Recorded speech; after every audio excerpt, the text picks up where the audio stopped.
the topic of the night, like the main topic, and obviously we'll get into some of the releases tomorrow if you guys want to talk about that or whatever. But one release tomorrow is another women's shoe, the Air Jordan 11, the pink one. Yeah. Air Jordan 11 low. We just saw the Air Jordan 3 Nina Chanel drop. Travis Scott Canary, another women's shoe, just dropped recently. And, we can just talk about the Alma Manier Air Jordan 3. We can go on and on for a while, right? Right. There's a lot basically, yesterday I made a video, just kind of recapping the Nina Chanel release. And I had some people kind of, in there, man, y'all really going after women's sneakers. Y'all really wearing female shoes. And I see that all the time, man. So, I was, talking to the chat before you guys got on here, basically just seeing like what what people kind of felt like. And we have some women in the chat too. We have Meg here. We got Vic here. Seeing, what they think, right? And seeing what the guys think. And if you guys like, just get everybody's opinion on it. Like, is it really that taboo in 2024 where it's a women versus men release type thing? And should men go after it? And I want to know what you guys think. Like, how do you guys view it? And how do you guys, as men in the sneaker game, sort of judge when you're going to go after a women's release and when you're not? DS, I'll let you go because I'm long-winded. Yeah. Well, for me, I really don't have to choose too often until it's, extended sizes, right? So they usually cut off. You don't have a choice. Cut off at 10.5, right? So when it's those ones that they cut off, it's like, okay, ladies have at it, whoever smaller foot guys have at it. But when they extend them, to me that says, okay, it's more unisex. I mean, lady focus, you know what I mean? But it's kind of open for everybody. Right. Yeah, and I don't think it's a problem. I mean, ladies wear men's shoes and the shoes designed for women. I mean, I like the concept of, the women able to get the shoe and the dudes not sucking them all up.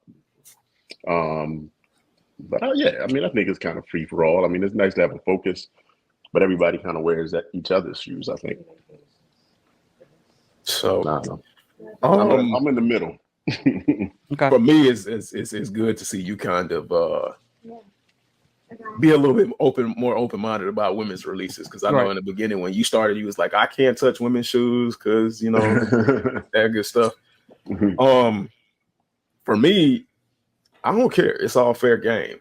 Like, women dip into men's products and things like that. So why can't men dip into women's things? Right. Now, like, of course, there are certain things where you're just like, okay, that is strictly for women, and me in the lane that I choose to stand in as far as being a guy, I won't touch it. But hell, I see women buying men's underwear. I see them buying men's tank tops. Like, women have their own tank tops. Right. They have their own underwear.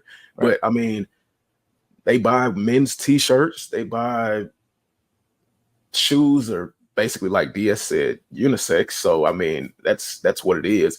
I think women are the only individuals that have their own set of shoes, because there are some shoes that men can't get into, but there are shoes that women can get into. Right. So like, if I can get into it 9 times out of 10, I can, because I wear men's 10. I'm gonna get them if I like them. Like those 11 lows. Those I'm gonna stay away from. Those aren't for me. Those are just. What about the lady? What was it? Seafoam 4s.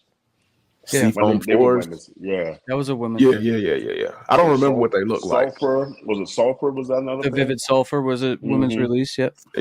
Yeah. But I think I did like those 4s that you're talking about, if I remember them correctly. But yeah. They were like greenish. Yep. Yeah. Okay. Yeah, I did like those. Fire red color blocking. Yeah. But I passed on those. But I mean, it is what it is now. It is what it is. I don't even think it's a 2024 kind of thing. I think people should have had a objective or a more open-minded look at it from the beginning. I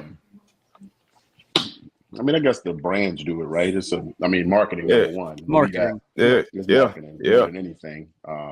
But it's nice, for there to be a focus on style, design, things like that that's Yeah, important to yeah, women and women like. But I think, like we said, like so many shoes come out designed just kind of in the middle, like neutral is it. yeah. Air Jordan 1 with denim. I mean, that thing, that one had like the earring on it, the door knocker, but you could take that off if you really wanted to, I guess. Yeah. But, Yeah. I don't know. Like Vic said, if they made a woman's shoe, a man's shoe, what would change about the shoe other than the sizing? No, they're like, yeah, that's true. And there are some exceptions when they put like those satin laces in the shoe boxes. Yeah, no, that's a lady's shoe. Yeah. Yeah, I mean, there's certain, like, I remember, what was it, those Jordan 6, I think they called them rose gold or something like that a couple years ago. That was a Yeah. woman's shoe or whatever. You know what I Yeah. mean? Like, Right. sometimes you can blatantly tell, and I don't want to just make it seem like every time it's pink, it's a women's shoe. Right. But because honestly, like, I've even been coming around to like the pink side. Pink was never a color I cared about at all. But now I'm Right. like, oh man, like, I don't know if it's something that, like, now I'm just appreciating or something in some way, but Yeah. like, dude, I'll rock pink now. I don't care. You know what I'm saying? Like,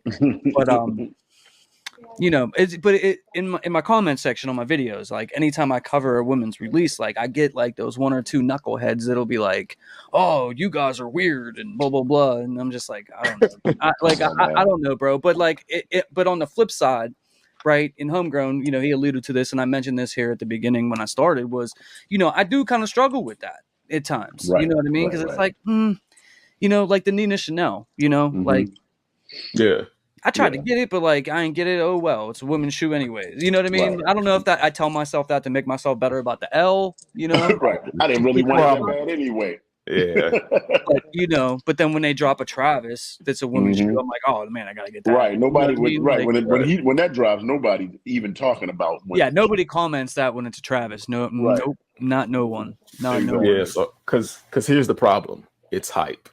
Like hype and limited releases drive like our thought process and how we attack and anticipate a release. That's it. I mean, it is what it is. A lot of people don't like to admit that, but it is a thing. It is what we think about. I try to stray away from that, but at times it does play, like I said, a role. It gets all of us, man. I mean, you know, the machine is real, and we're on the in content, and we're all plugged into Instagram and everything else. It's all advertising. Yeah. All day long, all night. For more sneaker content, make sure you hit that subscribe button and you hit that notification bell so you never miss a video.